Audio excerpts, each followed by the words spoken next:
crever, la main sur le cœur. Allons ensemble découvrir ma liberté. Oubliez donc tous vos clichés. Bienvenue dans ma réalité.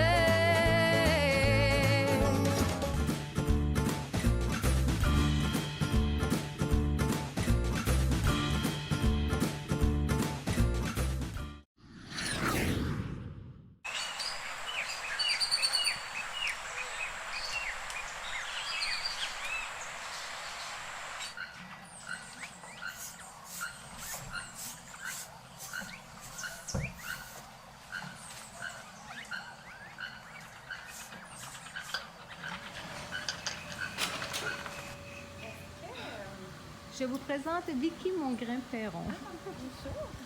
C'est un verre d'eau. On est-tu bien, Vicky? On est extrêmement bien ici, paradis, Tulum, Mexico. Que demander de plus, hein? Le paradis sur Terre, on se le crée quand même à l'intérieur de soi tout d'abord. Oui. Et c'est ce qui se passe aussi chez vous, hein? Il y a une belle quiétude dans ton âme. Oui, ben à partir du moment, je crois que j'ai décidé de quoi allait avoir l'air mon paradis, je suis allée vers celui-ci et il apparaît partout ce que je vais. C'est-tu merveilleux? Alors, moi, je vous souhaite la bienvenue dans les entrevues inspirantes de Cathy. Alors, comme vous venez de voir, je suis avec la belle Vicky Mongrain-Perron. Nous sommes à Tulum, c'est sa résidence ici où elle habite. Alors, rien de trop beau pour les gens qui croient en eux. Et Vicky en est une, elle m'a inspirée. C'est une personne qui était autrefois, dans son ancienne vie, elle était styliste capillaire et aujourd'hui, c'est une coach en PNL, une formatrice, praticienne en PNL. Alors, on va en savoir plus sur la belle Vicky. Bienvenue dans mes entrevues. Oui, bien, merci. En fait, je me considère vraiment comme une guide spirituelle et émotionnelle et mon parcours en tant que PNListe, c'est ma certification de maître praticienne. Merveilleux. Mais moi, ce que je veux savoir, c'est d'où ça part, cette connexion avec ton être. Tu étais styliste capillaire et d'où ça part? Raconte-nous cela. En tant que styliste capillaire, je me suis aperçue que beaucoup de femmes, en premier lieu, venaient me voir étant donné qu'elles désiraient se sentir belle à l'extérieur d'elle-même et elle me partageait beaucoup de choses qui se passaient pour elle. J'étais plus perçue comme une psychologue à ce moment-là, en fait. Et il y a plusieurs fois, ça m'a bouleversée de sentir que je contribuais à une beauté extérieure au lieu d'une beauté intérieure. Et j'avais déjà ce chiffre qui commençait. Suite au décès de mes parents, mes grands-parents, qui ont été assez consécutifs et rapides, j'ai décidé de m'enligner vers du coaching spirituel puisque j'ai tellement cherché à me connecter avec eux dans l'autre dimension que finalement, ce qui est arrivé, c'est que je me suis connectée, moi, avec mon âme, avec ma lumière et grâce, bien évidemment, à leur guidance. Et depuis, j'ai développé dans un parcours totalement incroyable, inexplicable même, mais oh, comment bien merveilleux. Que de bonheur, hein? De se connecter à soi et de se reconnaître, de se choisir aussi. Et ça date de combien d'années déjà? Alors, mon éveil spirituel est arrivé il y a 4 ans. Au décès de ton père, de ton grand-père? Non, de mon père. Au décès de ton père. Qu'est-ce qui a déclenché ça? As-tu un message, un signe? La première des choses, c'est... Là, je suis en train de me dire, est-ce que je vais partager ça ou je le partage pas? Écoute ton cœur. Oui, voilà. Lorsque mon père était en train de donner son dernier souffle, je lui ai demandé de partir avec les parties de moi qui avaient besoin de s'en aller aussi. Donc, moi aussi, d'avoir cette mort, si je peux dire, avec lui, ça n'a vraiment pas été évident. Et j'ai ressenti, ou j'ai vu du moins, comme s'il y avait vraiment une lumière qui partait avec lui. je me sentais moi aussi partir d'une certaine façon. Et c'est arrivé soudainement que 10 jours après, je suis partie pour un road trip avec ma tante aux États-Unis. Et durant ces 3 semaines en sa compagnie, il y a eu énormément de réalisations. Et c'est vraiment à cet instant que j'ai pris conscience que j'étais plus qu'un être humain, mais que j'étais un être spirituel aussi et que je devais continuer et entamer un chemin ou un processus qui était plus aligné avec celui-ci que toutes mes croyances, mon mental, mon ego et la personne que je croyais que j'étais à ce moment-là. C'est parce que l'ouverture commençait à se faire à ce moment-là, mais tu me racontais que le fait d'avoir voyagé avec ta tante, il y avait des côtés de ta tante que tu voyais qui étaient en toi et que tu ne voulais plus avoir, que tu as décidé que c'était pas la Vicky que tu voulais être, Exact. que c'est vraiment la meilleure version de toi-même de te connecter à ton âme. Mm-hmm. Totalement. Ça a été une super belle expérience dans laquelle c'était très inconfortable, puisqu'on était un petit peu en choc l'une et l'autre sur plusieurs choses, mais en même temps, ça a été vraiment le moment pour moi de voir mon miroir et au lieu de me sentir attaquée de celui-ci, de voir qu'est-ce que ça me reflétait de moi et comment je pouvais transformer et changer ma perception de qui j'étais pour devenir la meilleure version de moi-même. C'est beau parce que d'autres personnes ont réagi autrement, mais peut-être que c'est comme tu dis, en laissant partir le côté plus sombre avec ton père que tu lui avais demandé, ça t'a permis de voir qu'est-ce qu'il fallait que tu laisses partir. Oui. Et ça a vraiment été pour moi la première fois de ma vie que j'ai vécu une expérience et qu'au lieu de me sentir comme une victime, je l'ai transformée pour me dire qu'est-ce que je suis en train d'apprendre de cette expérience. Et à partir de ce moment-là, toutes les expériences que je vis, c'est ce que j'applique. Qu'est-ce que j'apprends de cette expérience? Comment je peux devenir meilleure avec cette expérience-là au lieu de me dire la vie me rentre dedans. Non, la vie m'offre que des cadeaux.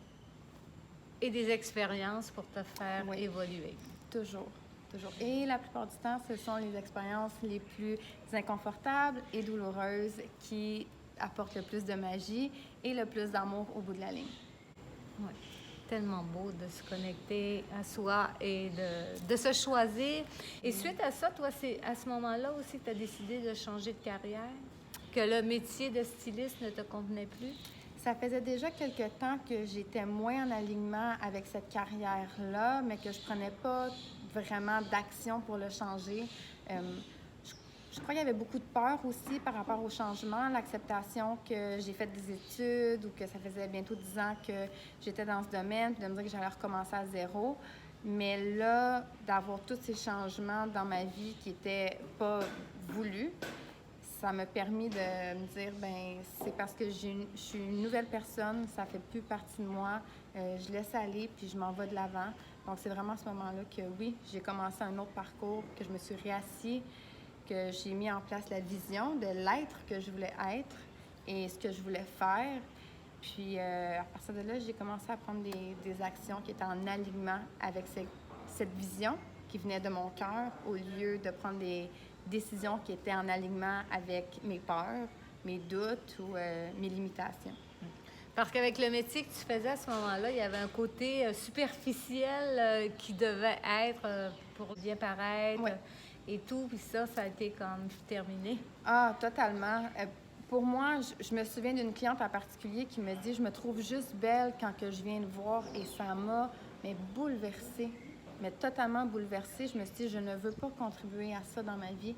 Je crois que toute femme est merveilleuse, qu'on a tous une beauté, puis si notre beauté dépend de quelqu'un d'autre, on ne sera jamais capable d'être soi à 100%. Donc, j'ai vraiment voulu, à partir de ce moment-là, de me dire, je ne travaille plus sur la beauté extérieure, mais sur la beauté intérieure à partir de maintenant. C'est la plus belle beauté aussi qu'on peut développer, la beauté intérieure, parce que quand ton être est bien aligné et être bien avec soi-même, on est beau. On reflète la beauté de notre être. Hein? Oui, totalement. Puis c'est vraiment ça. À partir du moment qu'on fait juste briller, qu'on est juste nous, c'est plus une question de mes cheveux sont bien placés, j'ai une ride là, j'ai un bourrelet, c'est comme le tout est beau, le tout est lumineux, c'est plus dans les petites parties. C'est l'ensemble qui fait que les gens sont attirés vers nous, que notre énergie s'expand et attire aussi, manifeste davantage. Comme là, elle n'a pas de maquillage, mais je la trouve tellement belle, rayonnante, belle peau. Elle est magnifique. J'ai quand même un bronzage.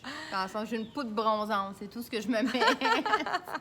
Mais c'est très beau, tu as des longs cils. Oui. C'est la nature qui fait bien les choses. Oui. Donc, si on continue la conversation au niveau de ton cheminement spirituel, alors tu as décidé de changer de carrière et de prendre un cours de formatrice en PNL? En fait, ça a commencé par un parcours de coach spirituel. Et dans ce parcours qui est basé sur les principes de la loi de l'attraction, il y a une partie qui est vraiment dédiée à la transformation du mindset et des énergies. Et durant ce petit parcours, on parlait de PNL et ça m'a vraiment... j'ai pris conscience que je créais ma propre réalité, que je mettais mes propres limites, puis que c'était possible de reprogrammer tout ce que j'avais programmé depuis mon enfance. Puis là, ça a été le début d'un autre parcours. Je me suis dit, je vais aller à fond dans celui-là. Et j'ai commencé des études en tant que PNListe. C'était un autre parcours, dans le fond. Mais tu es certifiée Oui. Et tout? Oui, donc, certifiée maître praticienne. Oui. OK. Et ensuite, qu'est-ce qui s'est passé dans ton parcours pour t'amener où tu es aujourd'hui, donner des formations? En fait, la suite du parcours, ça a vraiment été de vouloir embody, de faire du embodiment. Donc, de non seulement dire ça, c'est ma vision, ça, c'est ce que je veux faire, là, j'ai les études, qu'est-ce que je fais avec ça? Bien, maintenant, je le mets en pratique. La première des choses, ça a été, j'ai toujours voulu être une nomade, partir voyager, de trouver la stabilité dans mon instabilité. Puis, étant donné que là, je venais de créer ma stabilité, puisque je veux être nomade, ça a été de vendre ma maison, de vendre tout ce que j'avais, de me séparer de mon conjoint, de reprogrammer ma vie totalement au complet et de partir en plein milieu de pandémie, de commencer à réellement être cette femme et à créer mon programme en ligne. J'ai des parcours de 6 semaines, de 12 semaines présentement que je suis en train de coacher. Et puis, voilà. Donc, je suis partie en Thaïlande, là, je suis rendue au Mexique. On veut s'en aller au Pérou par la suite. On verra qu'est-ce qui se passe, mais tout s'est transformé. Tout se place. Ouais. Et la question que je me pose, c'est comme tu dis, avant de quitter le Canada, tu es native du Canada, du Québec, tu dis que tu as laissé ton conjoint. C'est-tu parce que vous étiez plus sur le même alignement ou l'amour n'y était plus? Parce que le fait de créer ta vision de la vie que tu souhaitais, tu as vu que c'était plus le conjoint qui te prenait, qu'il te fallait pour continuer ton chemin? Totalement. Un conjoint qui a un amour vraiment... Les deux, on avait énormément d'amour et cependant, c'est durant cette expérience que je me suis rendu compte que l'amour n'était pas suffisant. Étant donné qu'il y avait beaucoup de choses qui nous séparaient, on n'avait pas la même vision de la vie, on ne croyait pas aux mêmes choses, nos aspirations étaient différentes aussi. Puis, pour lui, l'ancrage était plus important que le voyage et pour moi, c'est l'inverse. Donc, je me suis choisie. C'est parfait. Se choisir. Quel beau mot, hein, quand on le comprend, qu'on ne donne plus le pouvoir à quelqu'un d'autre, qu'on garde notre pouvoir. La vie est tellement plus belle. Et le fait d'avoir choisi son pouvoir, depuis ce temps-là, la vie, le chemin se trace de soi-même. Ah oui, et sur un niveau que j'aurais jamais pu imaginer, vraiment. Tout ce que je me suis dit, ça va être comme ça, comme ça, comme ça, c'est encore mieux. C'est juste encore mieux parce qu'à chaque fois, je prends le temps maintenant de me dire, est-ce que la décision que je prends est alignée avec mon cœur, avec mes peurs, avec un attachement ou avec un amour inconditionnel? Et puis tout ça fait tellement une grande différence sur qu'est-ce que j'attire, manifeste maintenant dans ma vie. Mais se choisir, c'est extrêmement difficile parce qu'on fait un deuil à chaque fois qu'on choisit. Que ce soit le deuil de quelqu'un, de quelque chose de matériel, d'un travail, peu importe. Se choisir, c'est pas évident.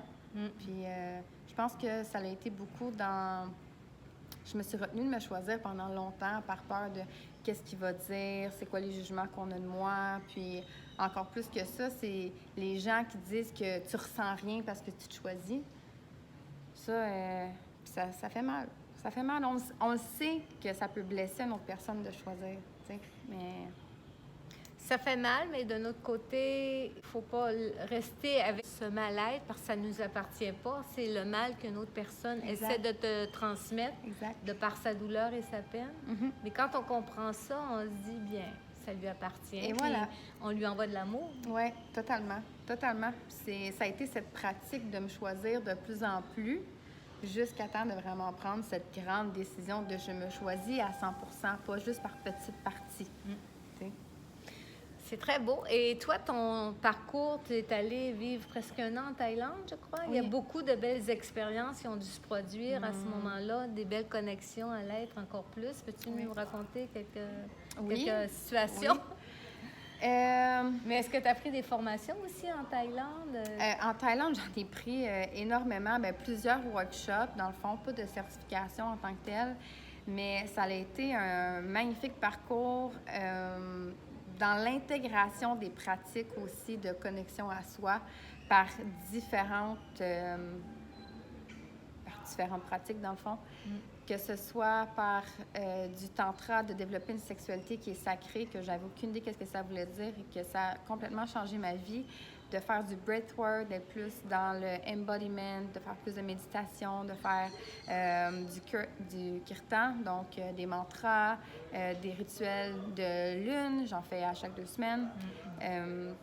Puis de vraiment me connecter aussi avec des gens qui étaient dans le même parcours que moi, dans la même vision que moi. Ça permet tellement une élévation incroyable. Puis en Thaïlande, j'ai toujours rêvé de faire le tour du monde sans touristes. Je me suis dit ça allait jamais arriver. Mais la vie m'a donné ce que j'ai demandé, de partir en Thaïlande, pas de touristes. J'avais la nature pour moi, toute seule, de pouvoir découvrir. Ça a été tellement magique. Mais j'ai été sur Koh Phangan, une île qui est vraiment magique puisqu'elle est basée sur des cristaux. Donc, littéralement, tu peux marcher, voir sur une roche des cristaux de quartz rose ou de quartz blanc qui juste émergent naturellement. La puissance et l'énergie qu'il y a c'est incroyable. Et c'est l'île de la Lune. C'est où est-ce qu'il y a les Full Moon Party. Mais il y a un côté de l'île qui est extrêmement spirituel et les femmes ont un pouvoir sur cette île qui est inimaginable. Ça, c'est 2 îles ou c'est la même île? L'île de la Lune. Oui, Koh Phangan qui est le Full Moon Party. Donc, c'est représenté pour qu'à chaque pleine lune, il y a ces grands parties de 20 000 personnes qui viennent. Mais ça, c'est sur une partie de l'île. Et l'autre partie de l'île, c'est autre chose. C'est la connexion à soi, c'est la conscience, c'est l'éveil. Puis je suis restée 7 mois sur cette île parce qu'il y avait tellement d'abondance, tellement de réponses aussi. Ah oui, totalement. J'invite tout le monde à aller sur cette île. Je veux y aller. C'est merveilleux.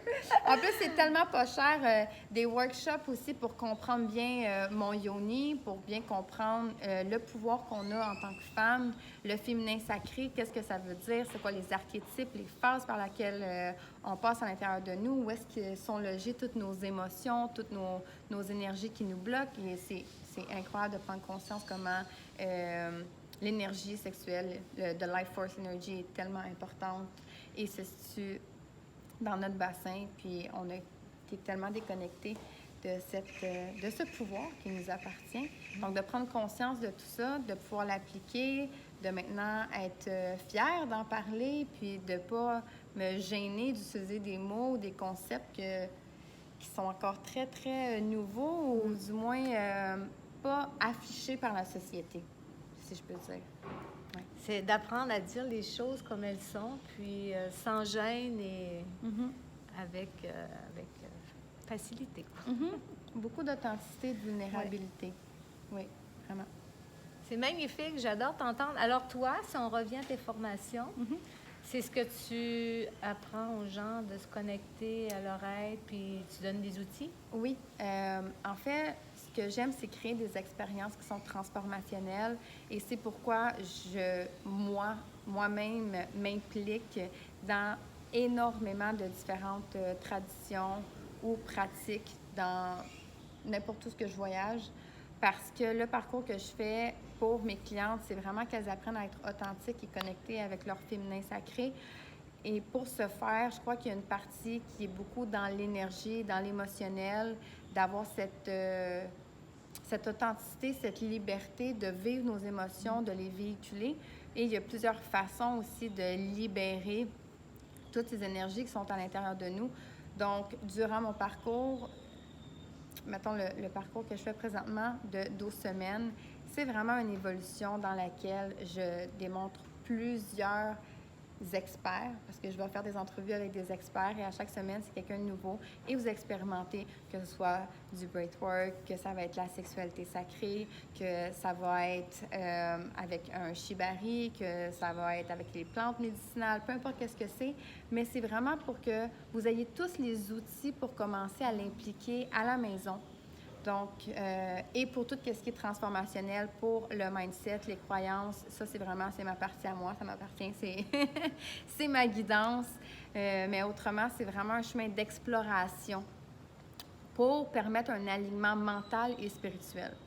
Puisque ce que je crée comme croyance, c'est que si on ne travaille pas ses croyances, son propre mindset, on va toujours recréer les mêmes expériences. Donc, ce n'est pas suffisant de simplement libérer une énergie. C'est vraiment cet alignement entre les volontés de mon âme et les volontés de mon ego et d'être capable de réellement les harmoniser ensemble. C'est vraiment ça le but du programme, en fait. Quand tu dis harmoniser l'ego avec l'air, c'est d'être en équilibre puis plus donner le contrôle à son ego, à son mental? Exact. C'est... parce que l'ego, c'est notre mental et que notre cœur, c'est notre âme. Les deux ont des volontés qui sont différentes. Donc, notre âme a envie d'exister. Notre ego a extrêmement peur de mourir. Donc, il va toujours faire en sorte de nous garder petits ou de nous protéger, de se défendre. Tandis que l'âme va toujours être dans l'expansion, être dans l'amour, en fait. Et c'est hyper difficile de balancer les deux, étant donné que il y en a un qui a peur de mourir, puis l'autre qui veut vivre. C'est « Ah, qu'est-ce qui se passe ici? » C'est la guerre. Exactement. Puis il y a cette dualité qui est super forte quand on n'est pas en conscience que notre mental gouverne notre cœur. C'est difficile à implanter une vie qui est dans l'épanouissement de son être. C'est pourquoi je crois que de pouvoir regarder nos dualités puis de dire ça, c'est mon ego présentement qui veut me protéger de quelque chose. Puis de dire, mais mon âme veut ça. Puis d'aller réconforter l'ego. De pouvoir lui dire qu'il va toujours exister puis qu'il est important pour nous parce qu'on s'est rendu jusqu'ici grâce à lui. C'est lui qui nous a bâtis, qui nous a défendus. Mais d'être capable maintenant de regarder nos peurs, mais sans agir dans l'enfermement de soi. Mais de tout simplement regarder, d'apprécier. Et après ça, se dire, mais c'est une peur que j'ai, mais je ne vais pas rester dans ma peur. Je vais prendre une décision pour m'en aller vers mon âme, tranquillement, tranquillement. C'est beaucoup de conscience de soi, mais d'être capable d'avouer, j'ai cette crainte, j'ai ce doute, j'ai cette peur, mais voilà, j'ai cette limitation, sauf qu'à partir de maintenant, je ne veux plus agir en conséquence de celle-ci. Donc, c'est beaucoup de prise de conscience. Alors, ta formation aide beaucoup, comme tu dis, à ces prises de conscience. Puis, je pense que tu peux vraiment aider beaucoup, beaucoup de personnes. Et ça, je pense que peu importe l'âge, c'est pour tout le monde, parce qu'il n'y a pas d'âge pour apprendre et se connecter à soi.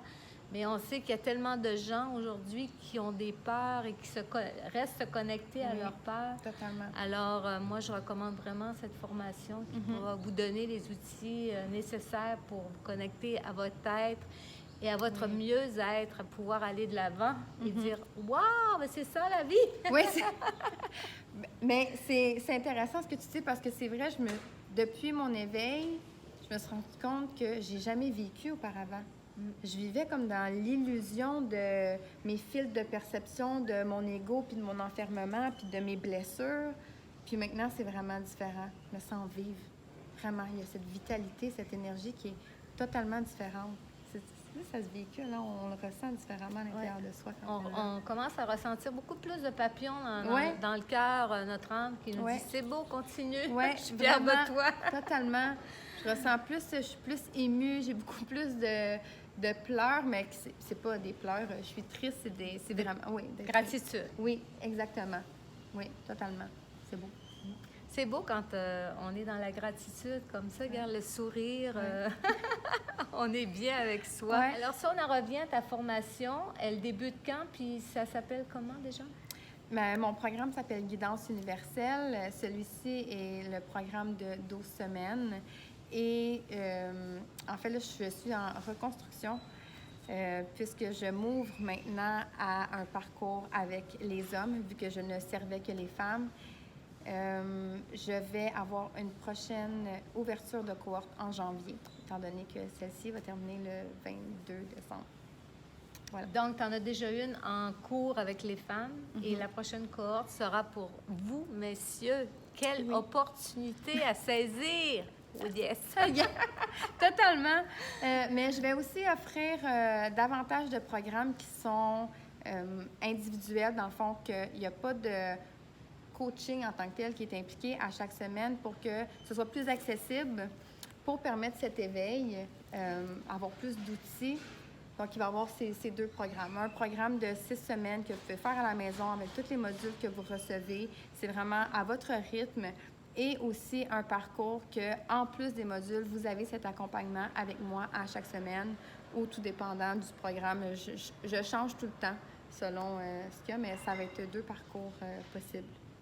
OK, quand tu dis tu changes tout le temps, c'est selon le nombre d'inscriptions, tu t'ajustes avec les candidats, puis avec eux, ben, tu vois qu'est-ce qu'il y a mieux. Bien, il y a aussi que un parcours de 12 semaines, c'est pour moi très important d'avoir l'accompagnement, la guidance à chaque semaine.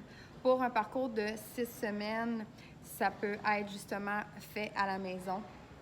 Autant que j'ai envie de créer des parcours qui vont être de 4 semaines, puis ceux-ci vont avoir de l'accompagnement aussi, mais qui va être plus en groupe. Donc, dans ces accompagnements, ce que je vois beaucoup, c'est à chaque mois avoir un sujet qui est différent, qu'on va vraiment approfondir. Donc, ce que je veux dire par « ça change tout le temps », c'est que je suis toujours en train de créer quelque chose de nouveau, puis qu'il y a plusieurs options qui s'ouvrent, en fait. Autant que je vais faire des workshops en live. C'est ça. Ça change. Faut me suivre pour comprendre parce que je vais toujours avoir un petit quelque chose de nouveau.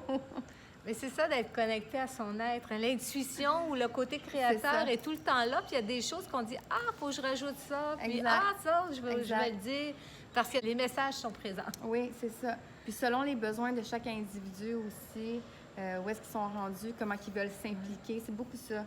Comment ils veulent s'impliquer. Parce qu'il y en a qui veulent vraiment s'impliquer, faire du 5 à 10 heures par semaine, puis il y en a que c'est... Je lis 30 minutes, puis j'ai pas le temps, j'ai les enfants à la maison, C'est pour ça qu'il y a beaucoup d'ajustements aussi au travers des programmes que j'offre. Fait que ça va au rythme de chacun. Exact. C'est merveilleux. Ouais. C'est un plus, ça aussi. Oui.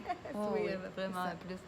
Alors, je pense que c'est pas mal complet, mais moi, ce que je veux te dire, c'est que elle paraît toute jeune, mais elle a 30 ans. 29. Ben, j'ai 30 ans. Elle a 30 ans bientôt.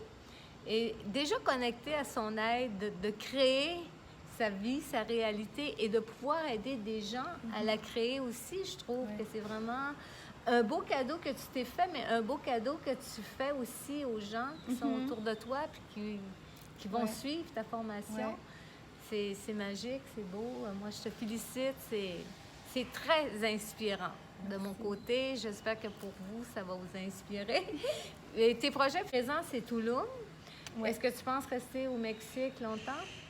Je crois rester jusqu'en février, parce qu'en fait, je vais avoir 30 ans le 12 février. Puis là, je me suis dit, je pense qu'on va peut-être s'en aller au Pérou. Ou je me suis fait guider par quelqu'un comme quoi je devais aller au Brésil, que j'avais des chamans qui m'attendaient là-bas. Alors, c'est dans les options. Mais en théorie, tout est possible, tout est flexible. Donc, c'est Mexique jusqu'en février, mais après, En théorie, mais tout peut changer parce que tu es Ben oui. connecté, tu attends les signes. Puis, exact. Puis de toute façon, j'ai créé une vie nomade, mes programmes en ligne pour que ça me suive peu importe ce que je suis dans le monde. Donc, pour moi, ça n'a pas vraiment d'importance ce que je suis. C'est ça, d'être digital nomade, Ouais. des créateurs, de pouvoir partager avec des gens de partout et en ligne, peu importe l'endroit où tu es, c'est que tu donnes et tu reçois. Ouais. Et tes formations, justement, sont en ligne, sont par Zoom quand tu as les rencontres avec les gens? Pour les programmes où il y a la guidance à chaque semaine, oui, c'est par Zoom. Autrement, c'est des modules que vous recevez à chaque semaine. Donc, Est-ce qu'il y a du one-on-one qui se fait? oui, oui, je fais aussi de l'accompagnement en one-on-one. Maintenant, ouvert pour les hommes et pour les femmes aussi. Donc, c'est très possible à vous. Je fais aussi j'appelle ça du coaching tarot spirituel. Donc, dans le fond, on sait que je fais de la lecture de tarot et d'oracle, mais en même temps, j'offre du coaching. Donc, c'est 90 minutes. C'est un tarot qui est vraiment différent de ce que les autres font, puisque je pose beaucoup de questions en même temps qui permettent un éveil ou qui permettent des prises de conscience. Ben, je ne peux pas dire un éveil parce que c'est pas moi qui décide d'un éveil, mais voilà. Donc, Des prises de conscience. oui, des prises de conscience. Donc, j'adore faire ça aussi. Avec les cartes, c'est beaucoup plus intuitif aussi. Il y a plus de messages qui passent. Donc, c'est à explorer si vous aimez avoir du tarot aussi. J'adore faire ça.